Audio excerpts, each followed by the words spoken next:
May bagong balita na naman po tayo rito sa mundo ng cryptocurrency at ito po ay maaring magdala ng malaking pagbabago para sa atin bilang mga Pinoy crypto enthusiast.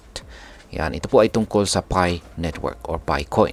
Sapagkat ang Picoin, isang matagal na pong hinihintay na cryptocurrency, ay malapit na pong mailista kay Binance, isa sa pinakamalaking crypto exchanges sa buong mundo. Pero ano nga bang ibig sabihin nito? Totoo ba? Totoo ba ito? Baka naman isa lamang itong hype. Kaya yan po ang siyang ating aalamin sa video na ito. Pero bago po tayo magpatuloy, ay nais ko lamang po munang bigyang linaw ang aking disclaimer kung saan ang nilalaman po ng video na ito ay hindi po ito isang financial advice. For education and information purposes lamang po ang layunin nito. Ayan, ano nga bang nangyari sa Binance Community Vote para sa Picoin? Ayan, ito po kasing February 17 ay nag-launch ang Binance ng isang community vote kung dapat nga bang ilista ang Picoin sa kanilang platform. Ang boto po ay isang paraan upang masukat kung gaano karami ang gustong makita ang Picoin kay Binance. Ngunit may isang kondisyon. Ang mga gustong bumoto ay kailangan pong may verified Binance account at may hawak na hindi po bababa sa $5 na halaga ng assets sa kanilang exchange wallet. Hindi po bibilangin ang boto kung hindi po ito masusunod. Sa loob ng isang araw ay umabot na po sa 85% ng mga botante ang sumuporta po sa listing ng Picoin. Pero hindi pa ito garantiya na agad itong maisasama kay Binance. Ang voting period ay magtatapos po hanggang sa February 27, kaya may pagkakataon pa ang ibang traders na bumoto. Kaya yan, nakontent na rin po natin yan sa nakalipas na araw. Ngayon ay ano nga ba ang Pi Network at paano po ito naiiba sa ibang mga cryptocurrencies?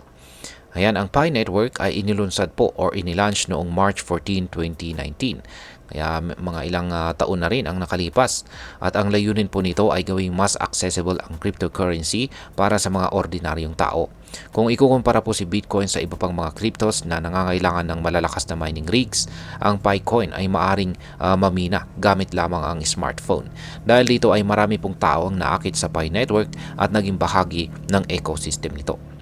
Sa Pi Network, mas mataas po ang mining rewards kung maaga kang sumali. Maaari ring pataasin ang kita sa pamagitan po ng pag-invite ng ibang tao o pagbuo ng security circle. Kaya naman lumaki ang community nito na umaabot ngayon sa mahigit 100 million users sa higit 200 bansa. Ngayon ay ano po ang epekto ng Binance listing sa Picoin? Kaya yan po yung gusto nating malaman dito. Kung maisasama po ang Picoin sa Binance, magiging mas madali para sa mga users na ipalit. Ipalit po ito sa fiat currency tulad po ng dollar o Philippine peso. Magiging available na rin ito sa mas malawak na market na maaari pong magpataas ng presyo ng Picoin dahil sa mas maraming traders at investors ang makakabili nito. Sa kasalukuyan, ang OKX Exchange ay nag-announce po ng suporta para sa Pi USDT trading pair na magsisimula nitong February 20. Kaya bukas po yan. Kasabay po nito ay ang opisyal na launching ng Picoin mainnet kung saan ay magkakaroon po ng totoong gamit ang Picoins na matagal na pong namimina ng mga users. Ngunit may isang pong malaking hamon, ang tinatawag na selling pressure. Dahil marami pong users ang nagmina ng Picoin sa loob ng maraming taon, posibleng magbenta po sila ng maramihan sa unang araw ng listing. Kapag nangyari po ito ay maaring bumagsak ang presyo ng Picoin sa unang araw ng trading. Ngayon ay bakit po may kontrobersiya sa Picoin? Ayan, kahit na marami pong sumusuporta sa Pi Network, hindi pa rin po ito nakaligtas sa mga batikos. May ilan na nagsasabing ito ay isang Ponzi scheme dahil po sa referral-based mining system nito. May mga nagsasabi ring matagal na nilang hinihintay ang tunay na utility ng Picoin pero hanggang ngayon ay hindi pa ito nagagamit sa malalaking transaction. Nito pong nakalipas na taong 2021, inakusahan ang Pi Network ng isang data breach kung saan ay sinasabing may leak na 17 GB ng personal na impormasyon ng 10,000 Vietnamese users. Itinanggi naman ito ng team ng Pi Network. Gayunpaman ay may mga analyst katulad po ni Ginoong Kim Wong na nagtatanggol sa kredibilidad ng Pi Network. Ayon po sa kanya, ang Pi ay ang tanging crypto network na may kakayang makapagbigay ng instantaneous cross-border transactions. Dagdag pa niya, ito ay isang layer 1 blockchain na mabilis, scalable, secure at handa para sa Web3 applications. Ngayon ay ano po ang maaaring maging epekto nito para sa atin bilang mga Pinoy crypto traders at investors, lalong-lalo na sa mga may interest sa Picoin.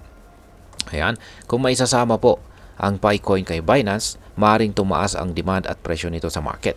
Para sa mga Pinoy na matagal nang nagbimina ng Picoin, ito po ay isang malaking oportunidad para ma-convert ito sa totoong halaga. Magkakaroon rin tayo ng mas madaling paraan upang makipag-trade gamit ang Picoin. Ngunit dapat po tayo mag-ingat.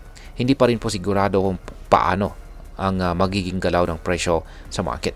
Kung magiging masyadong mataas ang selling pressure, maaaring bumagsak po ang halaga nito sa unang araw ng kanyang listing. At ayan, bilang panghuli ay ano naman ang aking masasabi tungkol dito.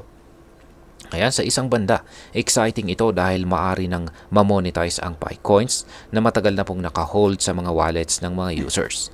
Isa po itong magandang hakbang patungo sa mass adoption ng Pi network. Ngunit sa kabilang banda, may panganib din dahil sa uncertainty sa presyo at posibleng pagbaha ng supply sa market. Ang pinakamainam na gawin ay pag-aralan po ang market trends at huwag agad magbenta ng Picoins nang hindi pinag-iisipan. At ayun, hanggang dito na lamang po tayo sa video na ito mga ka-crypto. Sana po ay inyong nagustuhan ang aking paliwanag sa video na ito. Kung inyo po itong nagustuhan, pakiclick lamang po ang like button nito. Marami pong salamat sa panonood. Ingat po tayo lagi at God bless po sa ating lahat.